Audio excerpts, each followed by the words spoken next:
In this lecture, we are going to talk a little bit about the analysis methods for organic and inorganic chemicals from water, sediment and other matrices. This is the general pre-analysis method. The analysis method, we will just have an overview of the analysis method again.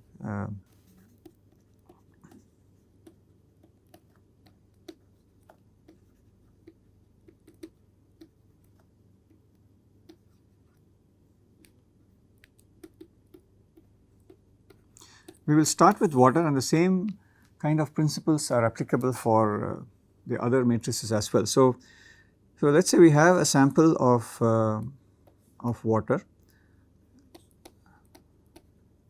It has some analyte, and when we say an analyte here, we are looking at multiple analytes, but our representation will be this A, which is one analyte. So for the analysis, the general the flow of the information is as follows. Is A needs to be extracted from the water or any matrix into an extract, and then from here it needs to be transferred to an analytical instrument.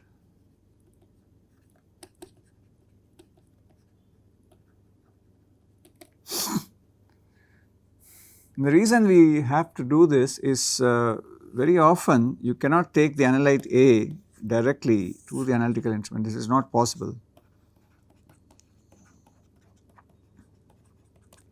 For example, there are sensors, and the reason we do it is there are not enough sensors in order to do all this in a instantaneous manner. For example, if you want to measure temperature of air or relative humidity of air or a few chemicals in air, you have a probe that is available commercially, and you can just show it in the atmosphere, in the air or water, and it will give you things like this. For examples of instantaneous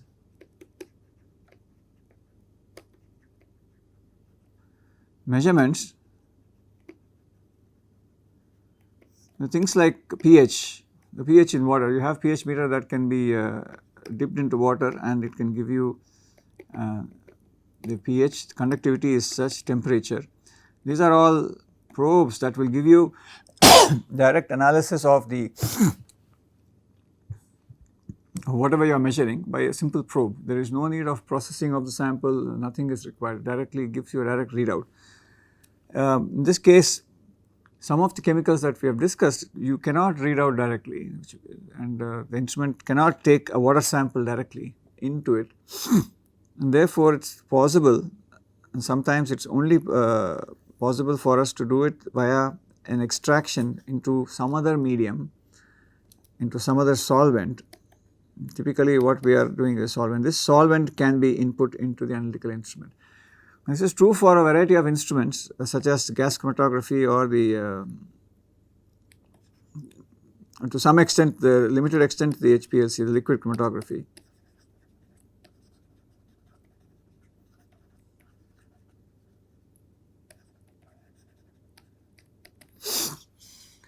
So in this context, the first thing that one has to do is, if your objective is to analyze A, the first decision you have to make is the choice of is to choose the analytical instrument.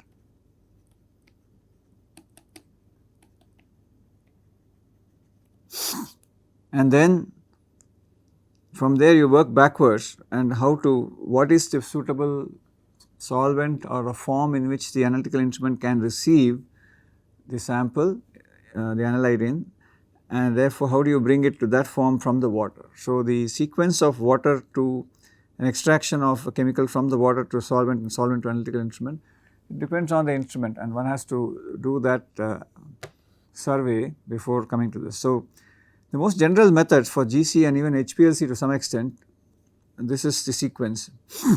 The other reason why we would like to extract something from water into a solvent and then take it to an analytical instrument is also for purposes of the is that we have discussed something called as the sensitivity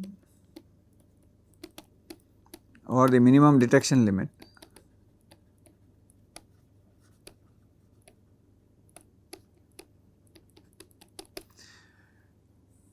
So, if the concentration, if I take water directly, let us say that there is an instrument that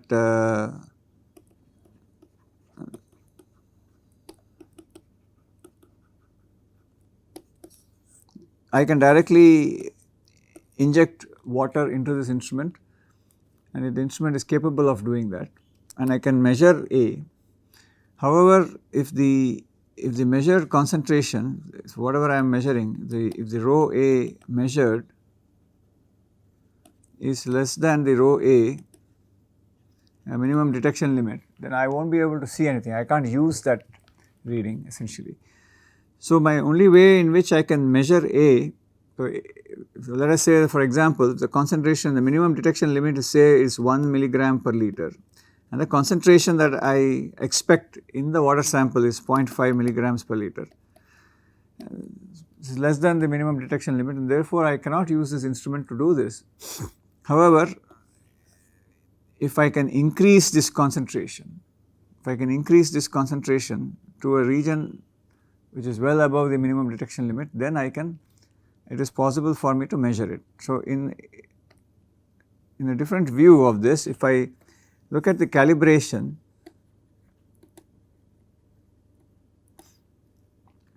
let us say that I do not have any signal, and then I have a linear signal, and then I have a saturated signal like this. This is the response, and this is the concentration or mass.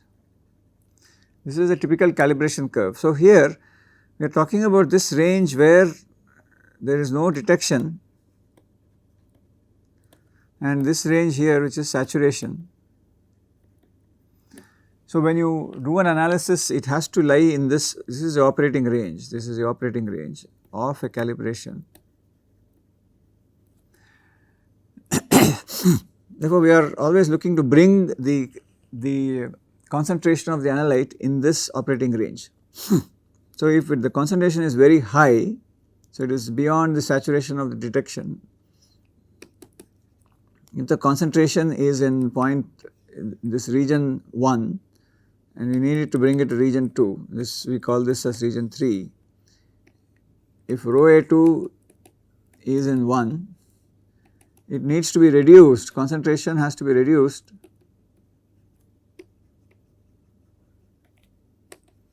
to bring it to region 2, and this we do by dilution. For example, if you have the concentration, if rho A2 in region 1 is 100 milligrams per liter, and if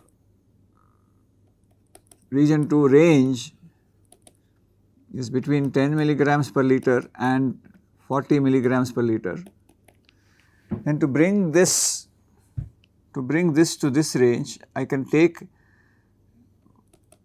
1 ml of rho A2 at 1 and dilute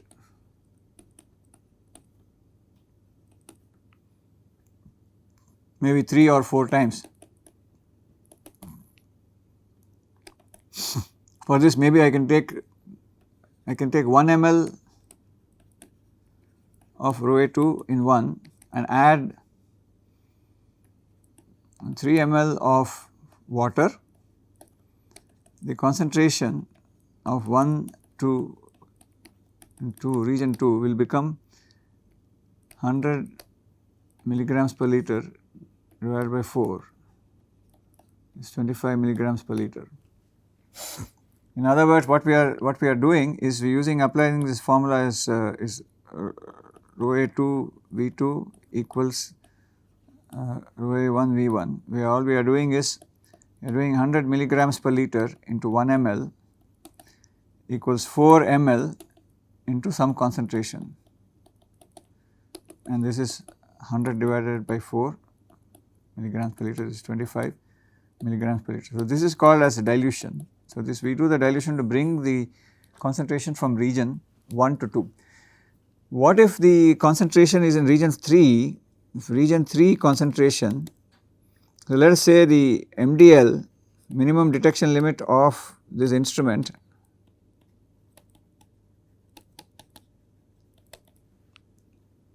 let us say that it is 2 milligrams per liter and the expected concentration is 0.5 milligrams per liter. So, how do I bring it into region 2? Is by concentration. I can do concentration. It is the opposite of dilution, which means that what I am doing in dilution is I am taking the same mass, I am taking here in this example what I am doing is I am taking 100 milligrams per liter into 1 ml, which is essentially 100 milligrams. I am dividing by a volume. So, this volume, instead of having, this is 100 milligrams, instead of being present in 1 ml, it is now present in a larger volume, which means it is diluted. So, we are increasing the volume to reduce the concentration. Likewise, here if you want to increase the concentration, you have to reduce the volume. If we are increasing the volume here, we are reducing the volume here. So, therefore, we take 100 milligrams. So, here in this case, we would like to increase the concentration. So, we have 0.5 milligrams into some volume, into some volume equals, we want to bring it well above the minimum detection. Let us say that I would like to bring it to 10 milligrams per liter and I would need at least 1 ml. If I am looking at 1 ml of this, the volume that I need here initially is 10 into 1 divided by 0.5 and that becomes 100 by 5 is 20 ml. Okay. So, what I am doing essentially is I am taking 20 ml of a sample which has a concentration of 0.5 ml, I am reducing the volume from 20 ml to 1 ml. So, how do you reduce the volume? So, concentration of A in water requires reduction of volume. It is very difficult to reduce the volume of water, because the only way to reduce volume of water is to evaporate it. But in the process of evaporation, some A will also go out, and it is to evaporate at room temperature, to keep the rate of evaporation very low, and it takes a long time and a lot more energy to evaporate water. So, therefore, it is convenient for people to do, instead of doing evaporation, they do what is called as an extraction, solvent extraction. That is one way. They would transfer the A from water to another medium which has a greater affinity for A. So, it is the solubility of A in that, or the partitioning of A into the solvent has to be much greater. So, solvent extraction, one of the main usual method, one of the methods available is called as a liquid-liquid extraction, in which we choose a solvent, we add to A plus water, we add some small amount of solvent and then we shake it, we equilibrate it.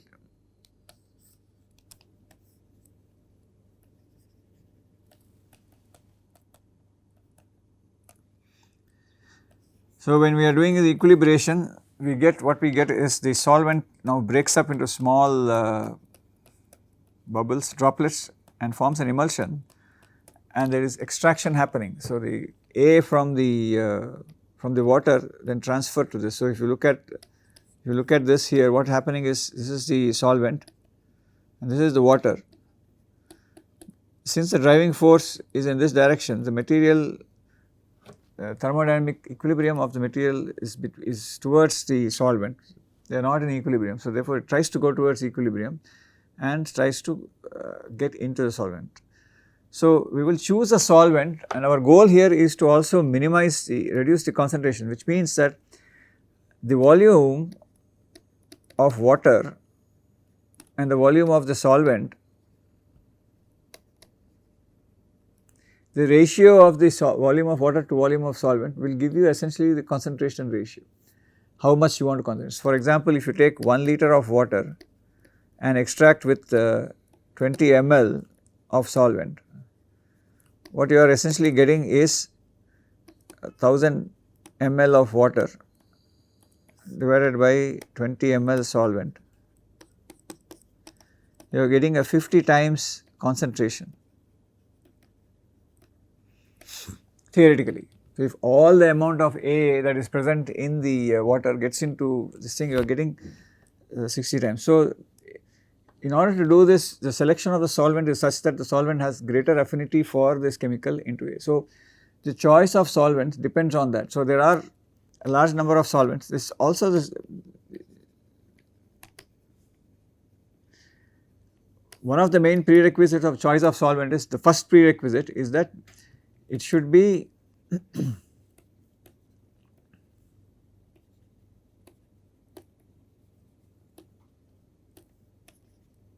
in other words, the partitioning constant of A from solvent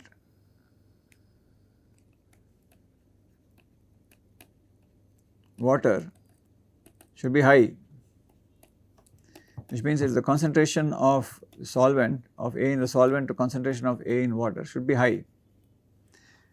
So, at equilibrium, the A will prefer to go into the solvent more than to remain in the water. So, that is one prerequisite. Second is they should be immiscible with water largely. We know that the immiscibility is a concept that is not in this context of solubility. Immiscibility is not a good concept, because there is always going to be some solubility of A of the solvent in the water itself. But now we are looking at the bulk phase of the solvent to retrieve a lot of A that is present in the water. So, a little bit of solution in 20 ml, if 0.01 ml is dissolved in the water, that does not matter. So, we still have bulk of the solvent still as a solvent phase. So, immiscible water, the reason we want it to be immiscible is that we want to separate it from the water, that is the whole point. So, once you separate it, you are able to have concentrated this thing, okay, that is one. The second thing that we should be able to do is, already you are achieving a 50x concentration here. If you want to further concentrate it, it should be amenable for further concentration. In order to do this, the solvent that is chosen you must be able to evaporate it slowly at least.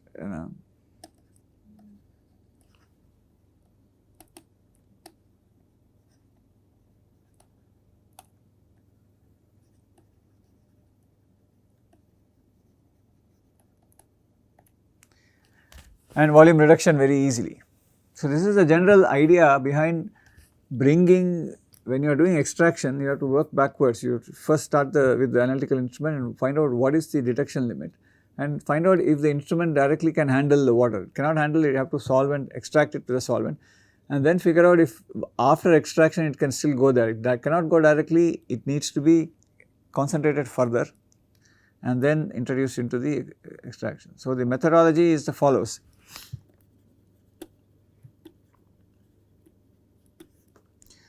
So, you have a water sample,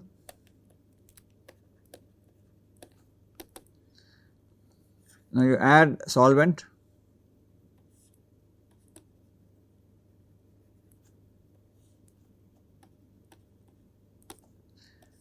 you extract,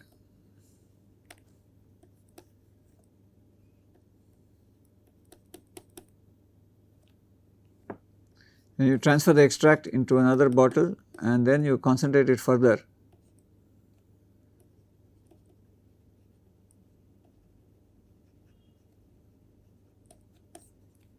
And the analytical instrument.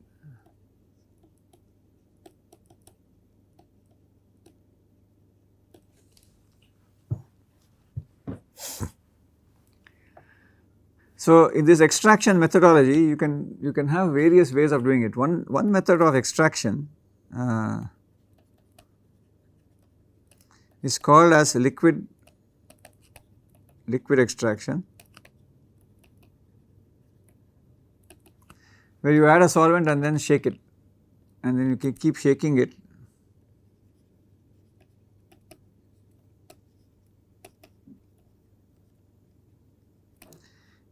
In a more recent, so once you do this liquid extraction will, depending on what is the analyte of interest, your solvents can change, and this is all, this information is available in the standard method. So which analyte are you interested in, therefore which kind of solvent should you use.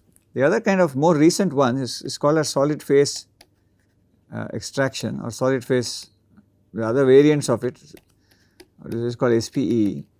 Here what is primarily done is the sample, the water sample is sent through an adsorbent bed.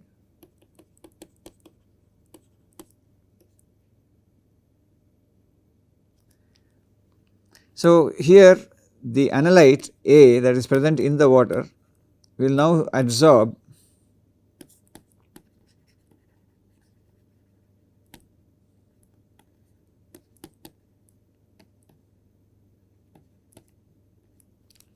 the absorption of analyte, and once the absorption of analyte is done, all the A that was originally present in the water is now moved to the analyte. So it is similar to all the A that is present here as it is moving towards the A solvent here. The same thing happens here.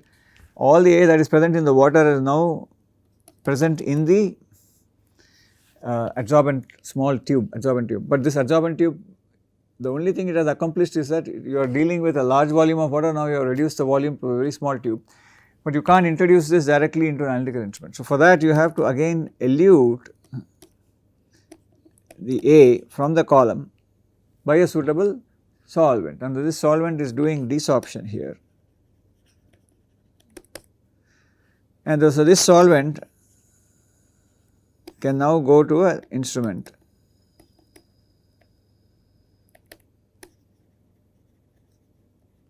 And in the process you can take this extract and concentrate it further. So it allows you the processing of very small volumes in the SPE, and doing this is less messy than the liquid extraction. Liquid extraction involves the physical operation between two liquids, and separation of that can result in loss of sample.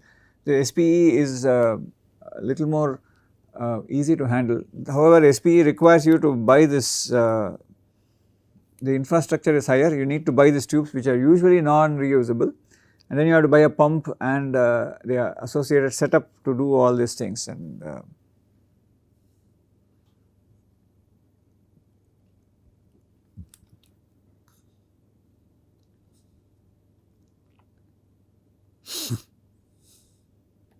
so I will do a small example here in terms of what we are looking at and what this means here. So let us say that I have 1 liter of water, yeah. I am extracting using 20 ml of solvent.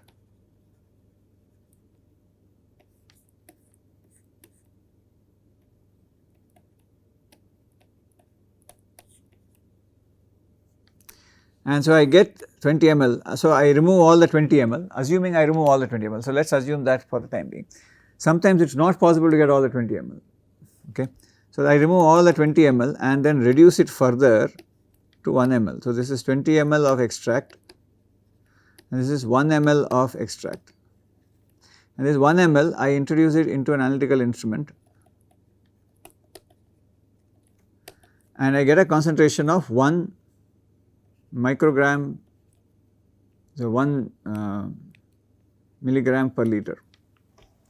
The analytical instrument gives out a concentration based on the calibration and all that, it gives a value of this. Now this one is not the concentration of A in the water sample, it is a concentration of A in this sample. So what we have done is we have done a concentration step here and an extraction step here, okay. The two things have happened to the analyte. The analyte, all the analyte that was present in the water has now gone to this solvent and are now present, is now present in 20 ml. This 20 ml is further extracted into, concentrated into 1 ml, okay.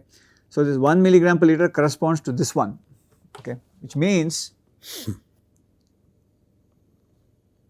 this concentration, so the mass of A in 1 ml extract is 1 ml into 1 milligram per liter.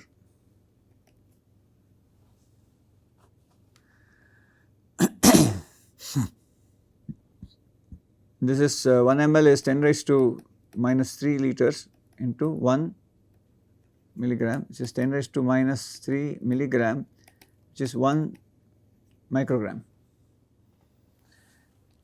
So, what this means is that I have extracted and analyzed, and the extract, the total extract that I have here is 1 microgram. So, this 1 microgram is what is present here also. So, we are taking that 1 microgram and transferring it everywhere. So, there is no change in this 1 microgram. So, this 1 microgram is what we have extracted. So, this 1 microgram is present here, which means the same amount is present here, the same amount is present here, and the same amount is present here. So, effectively what we are saying is you have 1 microgram present in 1 liter of water. So, the concentration of water of A in water is 1 microgram per liter.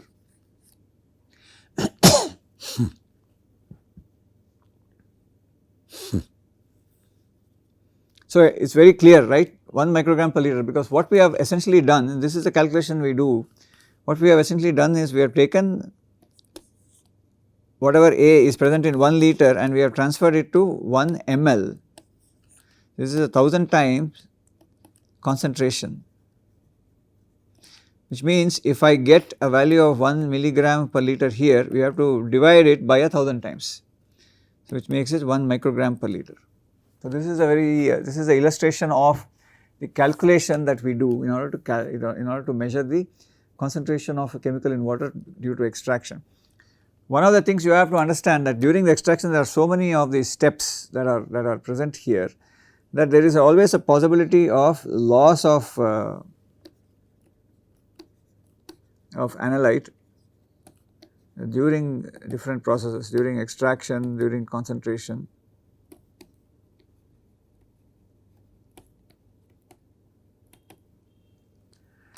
And these losses mainly occur because of either say things like spillage, it can occur because of evaporation or errors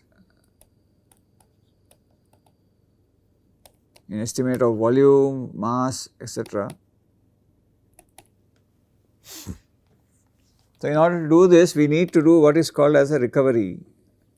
Okay, so, recovery is usually done by taking a known analyte and putting it into a sample and taking it through the entire process and finding out how much you are recovered. So, for example, if I take 1 liter and if I add 10 micrograms per liter here, which means that I have added 10 micrograms. 10 micrograms per liter into 1 liter is 10 micrograms, and I go through the extraction and finally I get 1 ml, and this 1 ml I analyze it into the instrument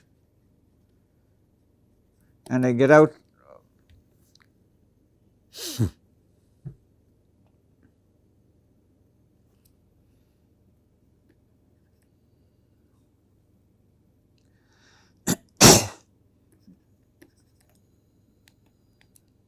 I get 9 milligrams per liter or 8 milligrams per liter or 8 ppm. So, in from the previous example, what we have done is it is 8 milligram per liter in the instrument corresponds to a factor of 1000, this is concentration. So, we have to divide by 1000. So, here it becomes 8 micrograms per liter, which means that 8 micrograms per liter into 1 liter is 8 micrograms. What it means, you have added 10 micrograms and you are only recovering 8 micrograms. So, which means 2 micrograms is lost somewhere. So, therefore, this number that you are getting is smaller than the actual concentration that would have existed here. So, therefore, the true is A2 measured divided by fractional recovery. Fractional recovery in this case or in other words, so in this case the fractional recovery is found out from adding a standard from a known amount. The fractional recovery in this case is 0.8. So therefore, the 2A measured divided by 0.8 will give you the rho A true value. So the standards that we use for recovery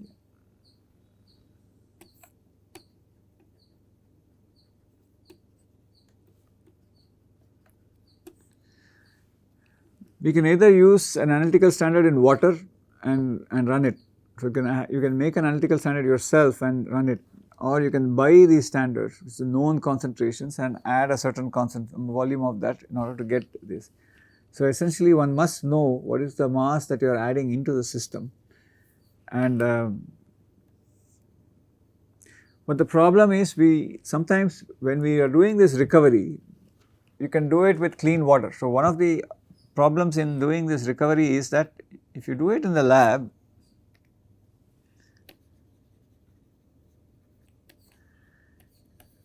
I am doing a recovery for a particular analyte, which means that it would be useful if I use that analyte for the recovery estimation.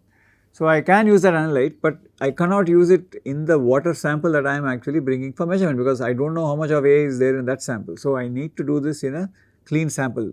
But one of the problems with doing in clean water sample is what is called as matrix interference. In the process of the extraction and analysis, sometimes the water sample that you are bringing from a lake or a river, they have certain characteristics that will influence the analysis, and that analysis is maybe different from if you are doing the same recovery using distilled water or some clean water sample. So in order to do this, they would like to use the recovery, they would like to make the recovery from the actual field sample, okay. But there is a problem. In the actual field sample, there is some amount of A already there. So if you add standard of A again, you do not know how much original A was there, and you do not know how much you are going to be recovering, okay. So let us say that there is already 2 milligrams sitting in the water and you are adding 2 more milligrams, and what you are getting, let us say you get 3 milligrams. I know only about this 2 milligrams and I get 3 milligrams here, which means there is a problem. I do not know what this is. This 3 milligrams, where is it coming from? I do not know how much of that is coming from here and how much of it is coming from here, okay. So there is a problem here. In order to circumvent this, there is one approach. The first approach is we add something which is not A. You add some other chemical called A prime, which is very similar to A but is not present in water, okay. So A prime is similar to A but not present in water.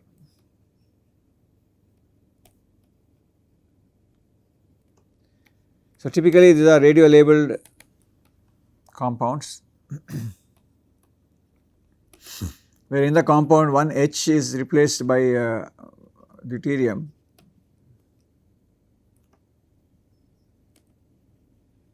or C12 is replaced by C14 or C13 or some such thing. It is a radio labeled isotope. So it is not present in the actual sample, but it will show up in this thing. So you can calculate the recoveries based on this compound similar. So this is called as a surrogate. Sometimes it is also called as an internal standard. There is a subtle difference between the two, but if you are doing calibration with this, then you can use it as an internal standard. In some sense it is an internal standard because it is something that is known, and that anything that is known can be given the label of a standard as long as it is provable, traceable. So the surrogate is added to the system and then tries to mimic the behavior of your actual analyte of interest. Okay. The second thing is the surrogates are very expensive to buy. What people also do is they take 2 samples instead of 1. They take 1 liter sample, another liter sample. Into this already has some A. They add some standard of A, and in which in the second one they do not add anything. Okay. So let us say that there is 2 mg here already and they add 2 mg here, there is 2 mg here and they do not add anything. They extract both of them and the first one, this is 2 plus 2 gives you 3, this 2 gives you this gives you 1.2, okay.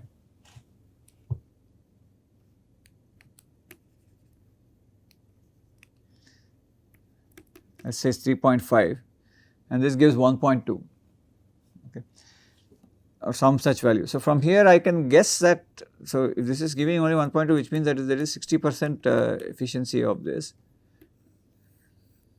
So, what they will do is the difference between these two, so the first one also it should give 1.2, the second one should give me, it can't be 3.5, it has to be less than this. This is giving 1.2, then the other one should be less than some 4 value, a value of 4. So, if say it is 1.3, okay. So, they use the difference between these two, the difference between these two is 2.5 minus 1.2 is 1.3. Since 1.3 is what is out of 2 that you have added externally, 1.3 is recoverable. So, it means that there is 70% recovery on this basis of this. So, this is called as a standard, this process is called as a standard spiking. This is called as a matrix spike, and the spiking split matrix spike. This, you split the matrix and you spike one of them in order to do this. So, implicit in all of this is the use of standards. The standards are very, very important in this kind of behavior, in this kind of analysis tools. So, the same thing applies to solids also. When you are extracting solids plus solvent in an extraction method,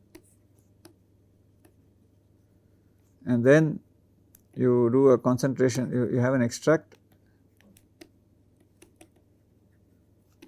and then you do a concentration and the instrument. And typically in solids, for example, if you are using soil, there is a lot of other things that will come when you extract using a solvent. Therefore, before you go to the step of concentration, there is another step here that is called as cleanup.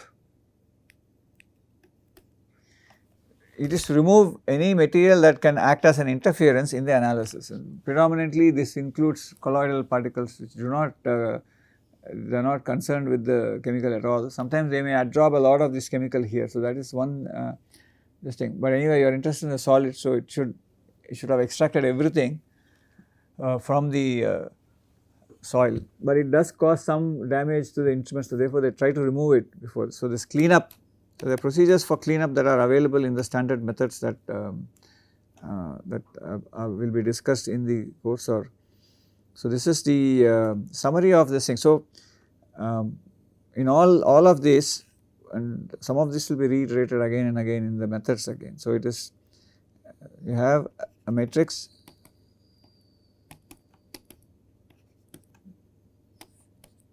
you extract,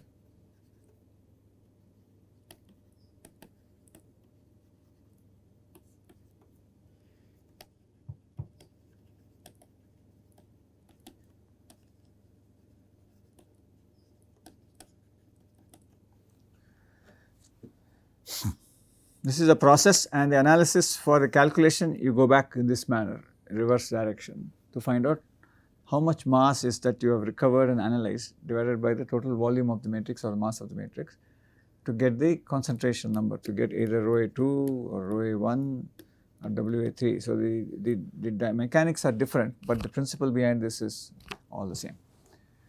Thank you.